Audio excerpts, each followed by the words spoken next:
This is Capital Games Movie Club. I am the Wiz. And I'm Zero. Zero. How you doing today? Bit exhausted. Yeah. But ready to rock and roll on this review. Yeah. When did you watch this? You said watch this around Saturday, right?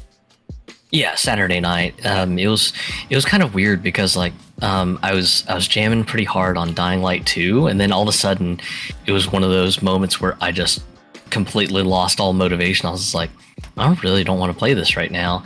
And then I was like, I meant to watch this on Friday, but just between the crazy storms in North Texas and stuff distracting me, I was just like, let me just kick this on and watch it. I usually wait until the last minute. I basically I give it like a day, because then everything's still fresh in my mind when I do my reviews. So normally that's how I do it. I waited until late last night after I edited the episode of Capital Games last night, and then I got really tired all of a sudden, so I went to sleep. And then I watched it this morning.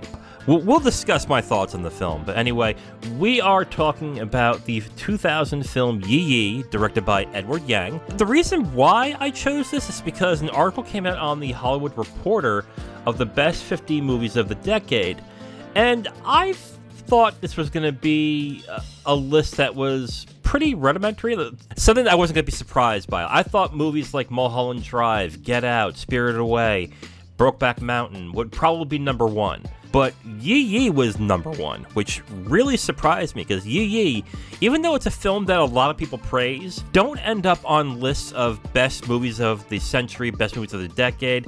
I think even when it came out, it wasn't really in a lot of best movies of the year, except for critics who actually got the chance to see it at Cannes. I was kind of surprised to see that, and I know you're interested in Asian films, so I thought maybe this would be a good movie to check out. What were your thoughts when I actually recommended this to you to watch? I wasn't familiar with Edward Yang's work. It seemed interesting since it's a story about 3 generations in a family, and I'm not one to shy away from drama pieces either, so I was like, I'm definitely curious to see how this one will pan out. Okay. All right, well, why don't we just get right down to it? We're going to go into the review of Yi Yi, a 1 and a 2, directed by Edward Yang.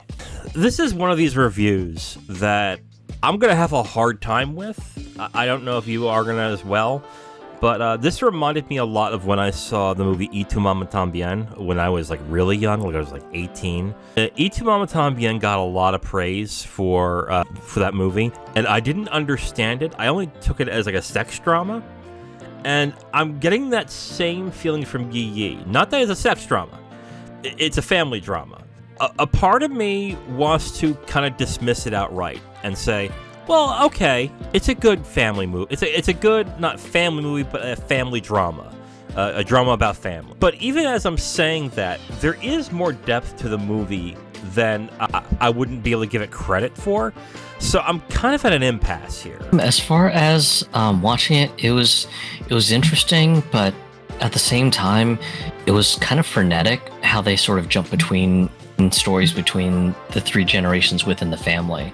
Because it'd be one moment you're in the elder generation story, and then just boom, another cut, and then you're into the youngest generation story, and then boom, another cut, you're into the middle generation story. And it was just kind of frenetic in that sort of sense, but maybe it was just to kind of emphasize just how dynamic all 3 generations' lives are. Yeah, I mean, that was kind of my thought on it.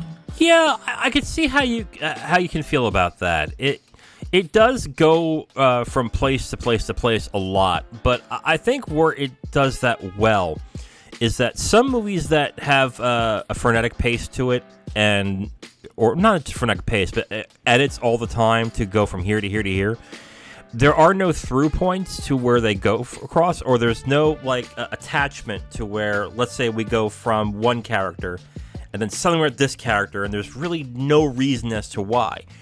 I think they offer decent reasons to connect each story along the line. So I think to that point it works kind of well. But even when saying that, I do understand what you're saying, and I kind of agree with you that the way that they go from person to person feels, maybe you disagree, but disconnected to a certain extent, which in this movie, it didn't feel like this family was disconnected, but it definitely felt like the storytelling was. Yeah, I would say that's definitely kind of how I feel. Just it was just very, very quick movements between the stories and everything. But I mean, ultimately, just you feel the threads of family sort of tie together by the time you arrive to the end of the movie. So I mean, I think it sort of wrapped up in a nice way. But I know some people may not agree. Yeah, I don't even think it tied it together that well. But then again, I think that was kind of the purpose of the movie a little bit. Because in the end, every character grows in a certain way, and they grow apart to their own individuality. To a certain extent. I think the exception is NJ's wife, who I think for like the second half of the film is just not there at all. I don't agree that they come together at the end. I think they're all in one place, but I think after that point, everyone has separated into different things and themes that separate the characters onward. I got out of this film and kept thinking I would like to see a series about this more than I would like to see a 3-hour movie. A little bit. I still think it works well as a movie. And this might be a movie that I see it 5 or 10 years from now and go, oh, wait a minute, I missed this. Like I did with Y Tu Mamá También. But I look at the movie and go, I want more from these characters. But it's not one of those I want more as in, oh, they're so good, I just want more. It's more like I want more because I don't think there's enough there. I think specifically with NJ is where I have the issue. I get what they were going for with NJ's character and the arc that he's going through, but it seemed kind of slapdash in a way. Like, oh, he's having this problem here, and then suddenly this person's here, and then somehow they're connected in a weird way. And like, okay, hold on. It's like, wait a minute. But I think, with NJ, I think I had the most issues with this. Not with the performances, though, but I think with the way the arc went on that. Honestly, the youngest son Yang Yang, yeah, mostly because some of his story vignettes were just so absurd. I love Yang Yang in this. Oh my god, that character is great, and the character is great because there is the standard thing. Oh, he's a precocious 8-year-old. He doesn't really understand what the adults are saying. And most movies, especially in America, use that as a cute, like, aw, he's so cute, and use it as an excuse for uncreative writing or poor writing in that sense. But in this movie, it works because it portrays the character not just as precocious and maybe doesn't fully understand what's going on, but he understands enough. Like, he understands...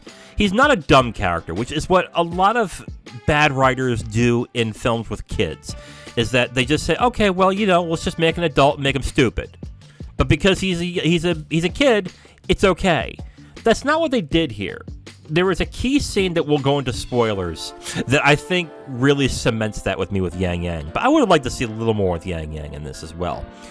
I think NJ, like I said, I think NJ needed more time, but I will say I think Ting Ting's story is actually really good.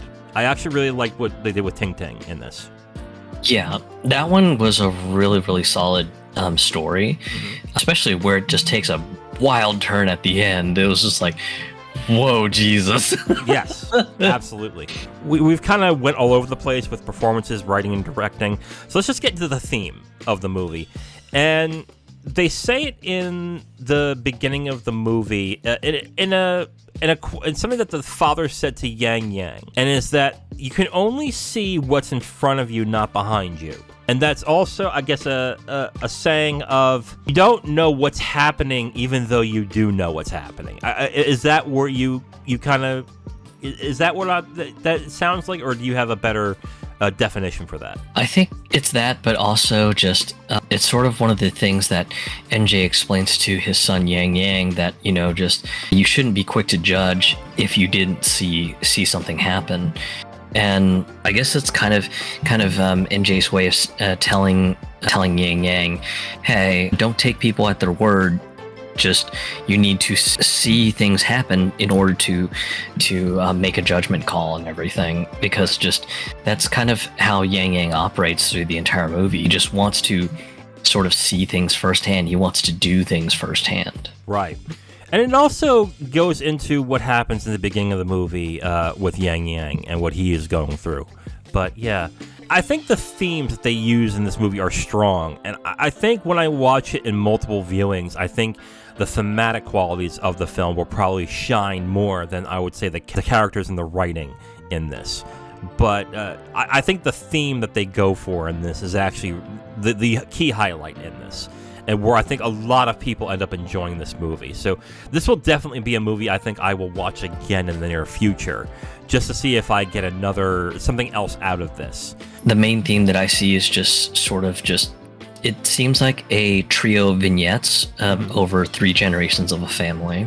Right. No, that's definitely, absolutely. So my main issue, and I don't know if this has to do with the Criterion disc I was watching it on, or just the way it was shot, but this movie looked grainy as fuck. Like, grainy as fuck. And I don't want to fault the film itself, because the way that they shot some of the scenes looked actually very good. Specifically, the wedding scene in the beginning looked really good. But while I was watching it, I was noticing a lot of artifacting, a lot of visual distortion, and I think that might be the disc that I had, or I don't know if you had it when you watched it on the Criterion channel, but I just watched it and go, this looks ugly for some reason. Did you feel the same way? No, I mean, okay. The movie did have a kind of some graininess, like film grain on it, but it never looked terrible, and that's with me calibrating my my TV and everything, since I'm a bit of a AV fanatic. Okay, well that might be me then. The direction and the shots he chose were decent. I kind of wonder, and this might be done in a multiple viewing setting, I kind of wonder why he won Best Director at Cannes in this, because as much as I think the direction is decent, I wasn't blown away by it. I thought it was good enough, at least. Maybe because they foreshadow a lot in the beginning that turns out to be something as the movie goes forward, specifically with Ting Ting. I just sat there with the direction going, it's okay, but I don't really understand what was so special about this. Some of the camera work made it kind of seem like you were sort of observing some of the events happening, kind of like a passerby or maybe a person in the neighborhood. Like the moments where you have Ting Ting's friend Alili talking to her on again, off again boyfriend Fatty. Just it's kind of like a very, very far shot where you see like them talking by a bridge next to an intersection and stuff like that. And it just kind of had a vibe of maybe you're out in the balcony of your house, just maybe hanging laundry to dry, and you just see like these two kids just kind of talking at the corner of an intersection or something. It had kind of a feel that you should be feeling like you're part of the neighborhood or whatever. Okay, that makes a little sense. I don't know. The sense of place in this just felt a little off, I think. Not really off, but I didn't really buy into it in the end. But difference of opinion, I guess. We're going to go into spoilers for Yi Yi, a 1 and a 2, directed by Edward Yang. If you have not seen it, you could stop here and come back when you're ready. We will get into spoilers for Yi Yi in 5, 4, 3, 2, 1. Where would we start from? You want to start from the beginning, or do you want to just go into specific plot lines here? Where do you want? Probably the beginning, since it sort of sets up everything. Okay. So basically, the key thing that happens in the beginning is Adi's wedding, and the grandmother goes into a coma, essentially. And the coma is what starts off what happens with the rest of the family. And I thought this was actually intelligently done, because most movies, when they deal with a family member who has a serious illness, that becomes the focus, like specifically, and how they feel about what happened with the grandmother and what's going to happen if the grandmother dies. It's realistic in a way, because especially with an illness that is ongoing, people have to live their lives. So, yes, they're taking care of the grandmother, but they're still living their lives to a certain extent. And I think the way they portray that is fairly realistic, but they do some dramatic flourishes throughout the movie that fits with, I think, the theme of the film itself. So I thought they handled that really well. Especially since a lot of movies, when a family member goes into a serious illness, it's just like a dramatic, we have to drop everything we're doing. Life immediately stops. And that's just not how living with somebody who's seriously ill works. I mean, it's like you said, just life doesn't stop. Life still keeps going. So, family members will take care of their ailing family members where they can, but it's not like in most movies where everyone stops what they're doing. They stop going to work. They stop volunteering in the community and go, oh, I've got to take care of my comatose family member. The movie dealt with it in a fairly realistic manner. Right, and each family member handled it differently. I think of Ting Ting, who I think was really close with the grandmother. I think they portrayed that somewhat during the beginning of scenes, that Ting Ting was very close to the grandmother. Yang Yang had the problem of not wanting to be around the grandmother while she was in the coma, like he was really afraid to. And that's normal for kids. That's kind of normal for adults too, to a certain extent. So I did appreciate that part. I thought what was interesting with the grandmother specifically is what happened with Min Min. I don't know if you remember the scene where she's bawling her eyes out one night because she has nothing to say to her grandmother. Specifically, or I think, is that her mother? Yeah, her mother. Right. So she has nothing to say and realizes that she has nothing to say because she's not doing anything. All she is doing is her chores. And it lasts a minute and she has nothing else to talk about. And it's highly upsetting. There's more depth to that scene than I think a lot of people will give credit for, because it shows a different plight from that character that most movies probably would have made an entire movie about. I think it summed it up really well in those minutes as to the problem that character had. The problem I had is that after that scene, you don't see that character ever again. So it's like, okay, you had this really effective scene, and then I don't see her until the final 5 minutes. Why? It's like, why is that? It was a bit odd for them. I mean, the comatose grandmother shows up every once in a while, but usually it's for like a real short moment or something. Like one of the kids is trying to talk to the grandmother, or it might be just you hear like the doctors talking about like the grandmother's state of health and stuff like that. So the comatose grandmother makes a few appearances, but they're very, very short, and it isn't really a significant focal point until the end of the movie. I disagree a little bit, because Ting Ting specifically, I would say for Ting Ting specifically, her attachment to her grandmother, I think orchestrates not exactly what's going to happen as the movie goes on, but why she spirals the way she does to a certain extent.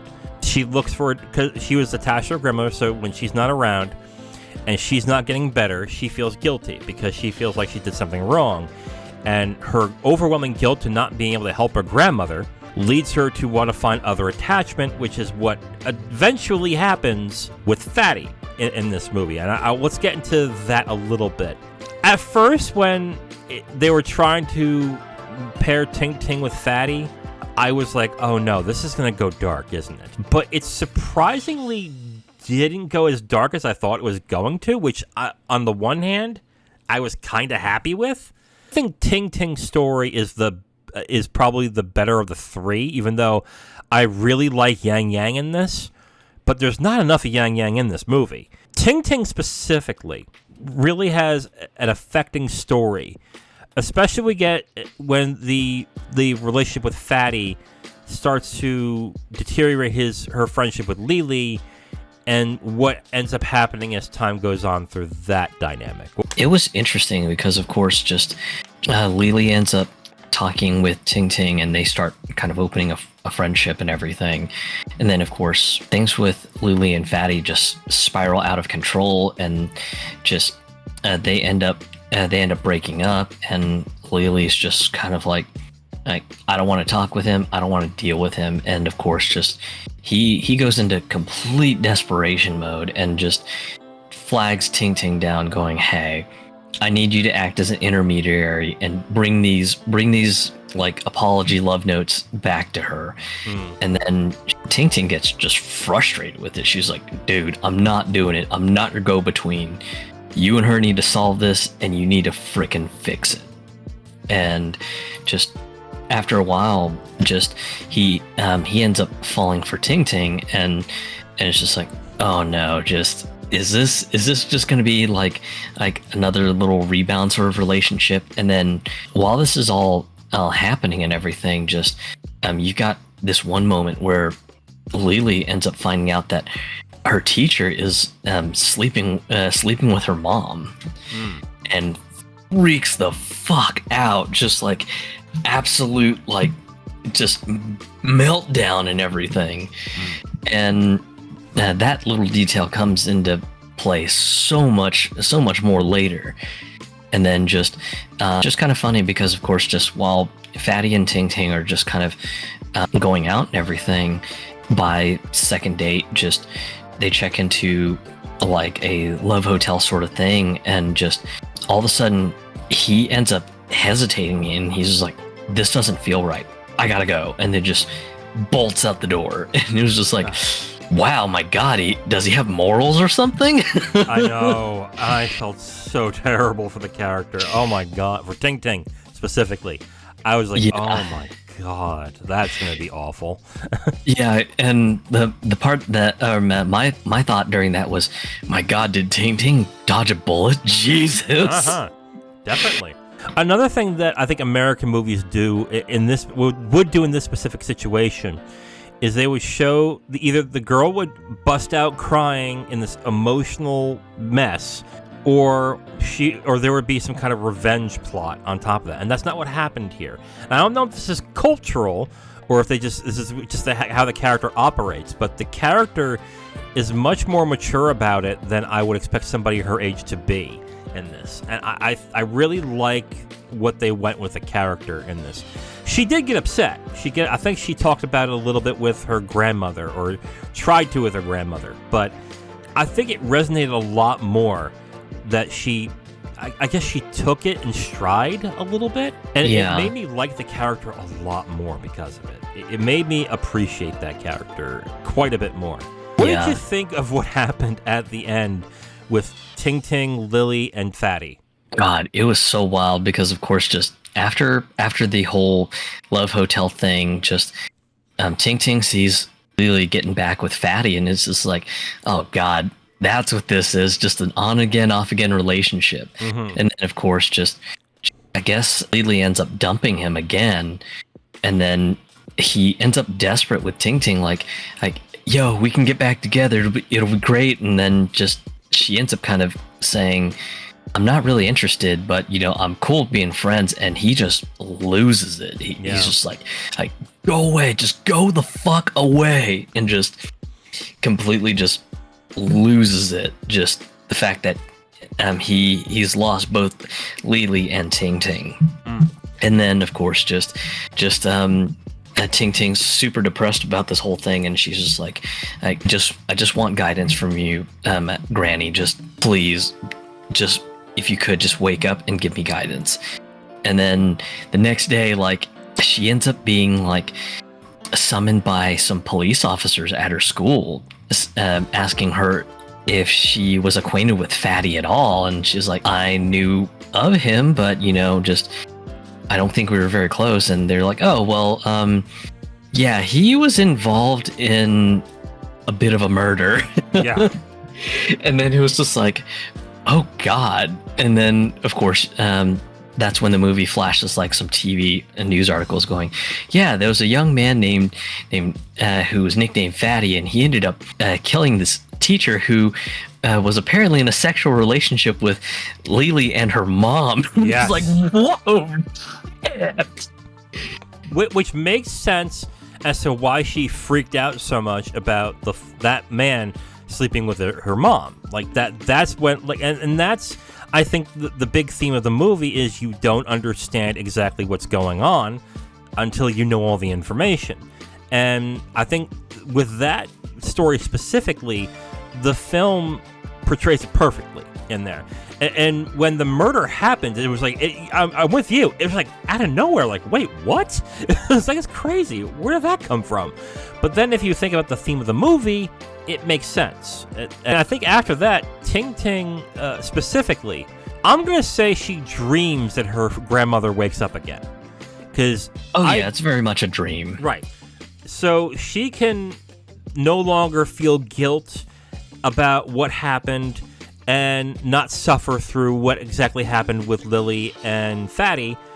And she gets comfort with her grandmother, silently, of course, but it's implied that she is better after that, I think, in that situation. So I really like Ting Ting's story in this, specifically. Yang Yang's story is just kind of a fun childhood story about just a very precocious kid who, in all senses, just pretty much just pushes back with against like people who talk about rumors and speculation by saying, okay, well, did you see it happen? How do you know it's true?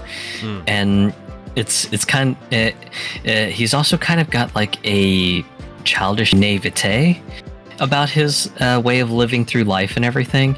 And of course it gets him into all sorts of trouble with the dean at the school. Yeah.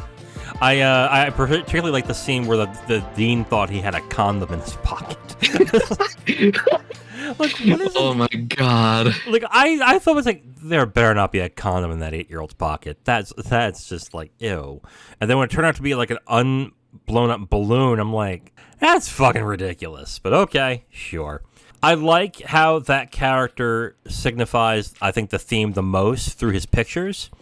And what's funny is that character personifies that theme, but the adults, the ones that are older, seem to understand less where the kid is coming from, which I thought was kind of fascinating in a way, because we get the first set of pictures and it's panels, it's pictures of mosquitoes, it's a whole bunch of random things, but it belies the theme of you only see in one way. And then what's the second set of pictures? The back of people's heads. I know. I thought, and then I was like, that's strange. And then what Yang Yang said after his uncle asked, why are you taking a picture of the back of my head? So you can see what's behind you, so you know what's happening. I'm like, oh, that's fucking cute. It's like, and it kind of works. I'm like, okay. It's like the kid is smart, but he just doesn't fully understand, so it fits with the character really well. So I really was like, that's cool, and that's really adorable. Like, God. Like, I really wanted more of Yang Yang in this. What were your thoughts on that? The chapters with Yang Yang were kind of adorable, just with sort of his interpretation of seeing what reality has for us and everything. Though it was kind of shitty of the dean when the dean just is like, oh, you skipped school to go buy film? Okay, stand at the wall and we're gonna embarrass you about your pictures and say how crappy they are, while mocking you as you're some sort of auteur artist or something. I was like, yo, that is shitty. I know. I was like, what an asshole. Like, good lord. But man, oh man, Yang Yang and his friends get the dean back so good. Yeah. Well, that was accidental, too. They were going after the girl that was picking on them, and they accidentally got the dean, but I thought that was great. Yeah, I was dying when that happened. It's like, oh shit, we missed the girl, and then you just see the balloon just hit the dean, and the dean just loses, like you little fucks, get the fuck back here! And the kids are just running to go hide. And I was just like, holy shit, he got the dean pretty good, even if it was unintentional. Did you think Yang Yang was gonna die? No. You didn't think so? When he was when he was struggling in the pool, you didn't think that they were gonna pull a 180 and go, oh, he actually drowned? No, it just seemed like he was probably just gonna be real reckless or something, and my thought was it would probably be something like NJ would get a call going, yeah, you're idiot, this is the dean, your fucking idiot son almost drowned his sorry ass, or something like that. I thought with how abrupt the cut was, I'm like, oh no, they're killing him. Because in the beginning, when they talk about the film is, they say about the film, it's about, beginning is about a wedding and the end is about a funeral. And I thought the twist was going to be the funeral was going to be about Yang Yang. And I was like, oh no, they're going to kill Yang Yang? No! And then they cut it, and the parents and the adults are doing their own thing, not realizing what's happening. I go, oh my god, this is excruciating. Oh no, when are they going to find out? And then the door opens, and there's Yang Yang soaking wet. I'm like, oh god, thank god. And then the first thing you hear is, was it raining that bad out there? I was like, oh god. I was like, oh, thank god Yang Yang survived. Oh man. But like, I thought that was like pretty clever to a certain extent, but I was like, oh no, they're not gonna kill him, are they? But thank god they didn't. I guess the last character we have to go through is NJ. NJ, I think, has the most screen time. And his is basically, in the beginning of the film, he catches up with his first love from school. And her name is Sherry. He's also having a struggling business he's trying to get afloat. So he's trying to pitch something to a game developer to help fund a game they're making, on top of trying to straddle this thing of whether or not he should get close to that woman again. And I think if they went one way, either way, I think it would have been a lot better than what they did in this with NJ. Also, NJ's story isn't really completely about NJ, because there's a lot of involvement from his brother-in-law, Adi.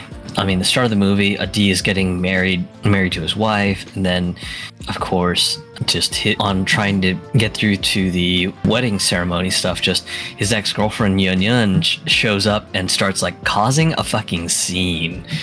And of course, just this whole like back and forth with Adi, his wife, and his ex just ends up kind of popping in every once in a while. And it's just like, all right, well, I guess he's kind of related in NJ's story, but it just seems like the relationship is very, very, very light at best.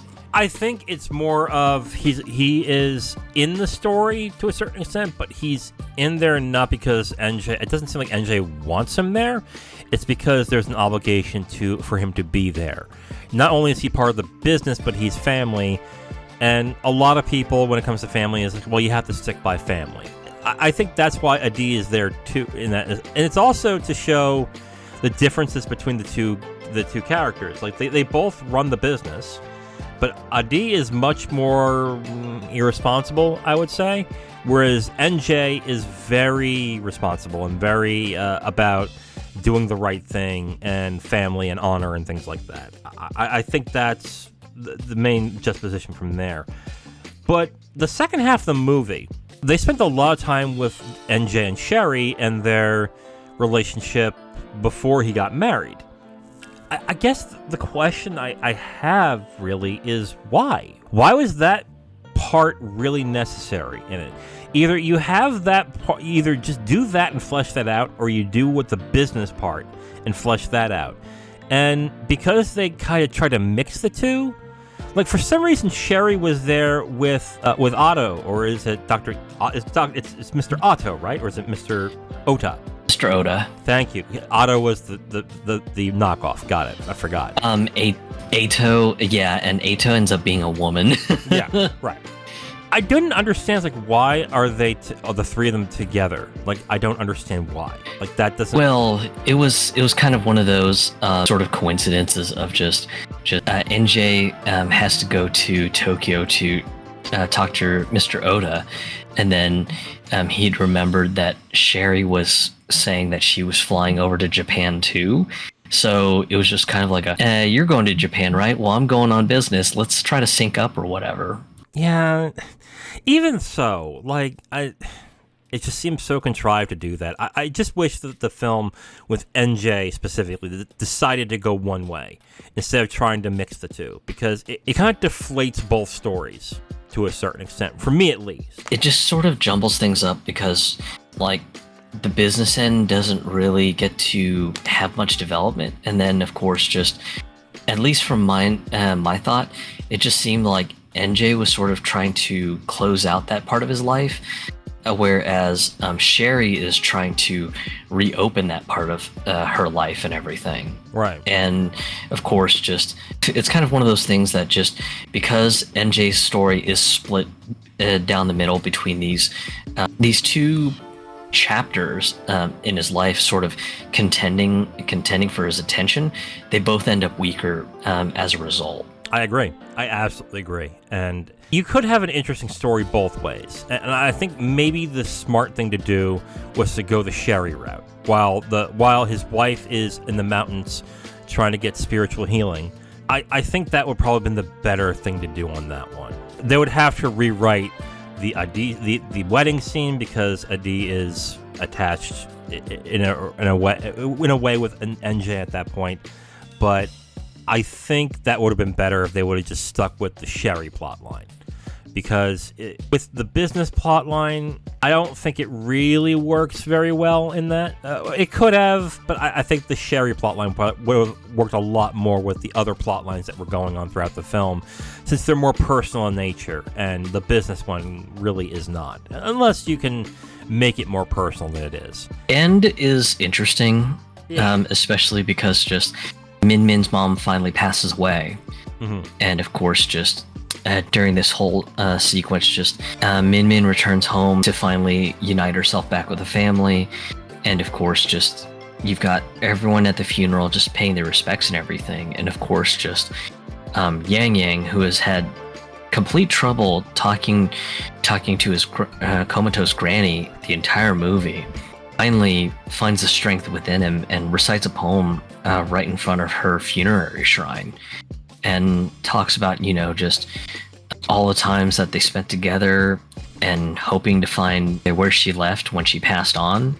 It's just kind of one of those things that it was just very sweet of him to finally find the strength within him to talk to his now late grandmother and everything.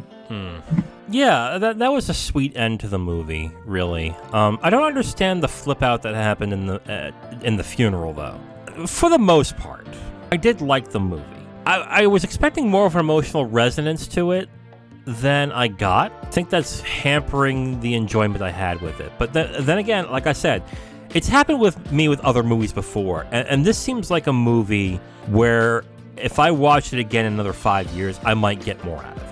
I'm thinking more about the plots and everything that involves around the movie. And again, I think Ting Ting's was the best one of them, followed by Yang Yang and then NJ. I guess I was expecting a little more of a power there that just wasn't there. I just wish I could find more resonance with this, but just when you've got one real strong story, and then you've got one kind of fun, kind of heartwarming, and sort of story of childish curiosity and nativity, and then you've got kind of like this weird disjointed mess that is NJ's story. It's just really, really hard to just really fall to loving this movie. I do understand why some do, though. Like, this has an 8.1 on IMDb, which is very high. A lot of people do enjoy this movie and think it's very good, and I can see why. It just didn't hit me that way. But, again, I think as time goes on, and I think about it more, and I see it again, it might happen. It might happen for me. Why don't we get into final thoughts? Do you want to start? Do you want me to start? Yeah, sure. I think this one will probably sit right at the 60% mark for me. Love Ting Ting's story. Just, it goes a lot of great places, and it doesn't take any cheap shots on just the story and everything. Yang Yang's story, fun, especially with just him sort of trying to feed into his own like childish curiosity and everything.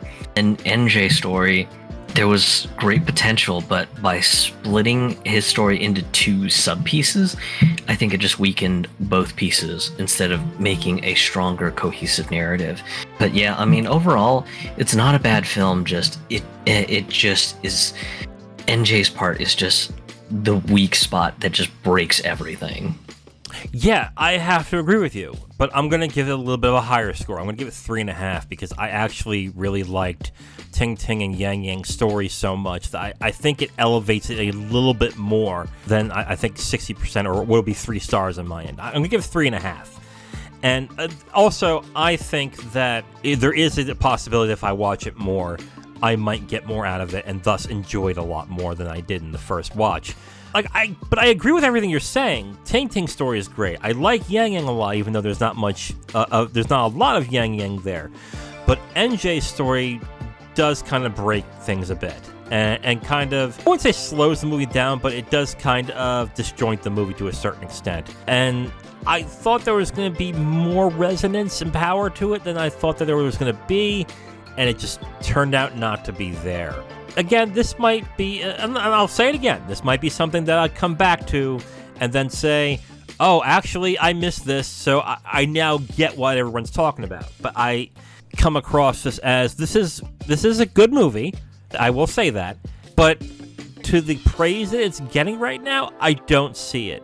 I understand why some do, but I don't entirely see it. So that's 3.5 stars for Yi Yi. You're giving it 60%.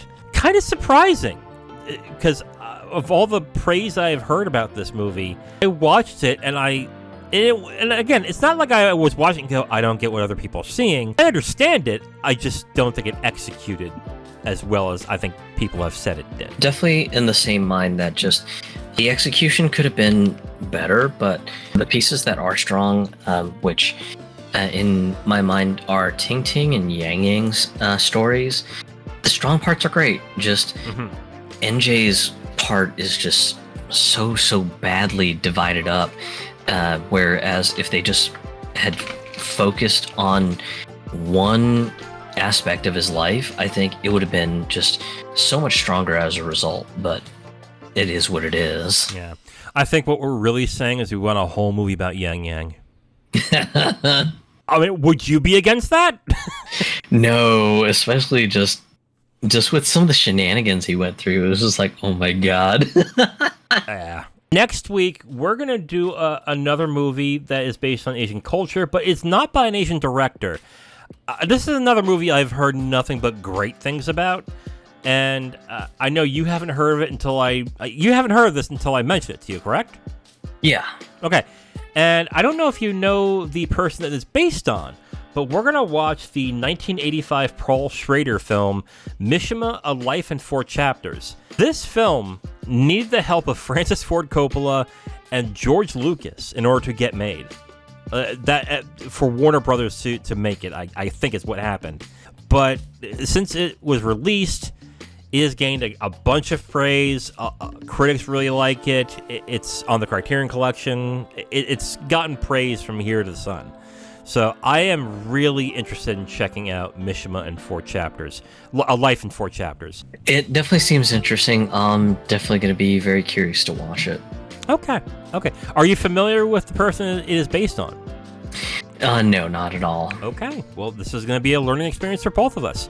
So that is it for Capital Games Movie Club. Tune in next week where we discuss Mishima, A Life in 4 Chapters, directed by Paul Schrader. Until then, I am The Wiz. I'm Zero. And we'll talk to you next time. Bye.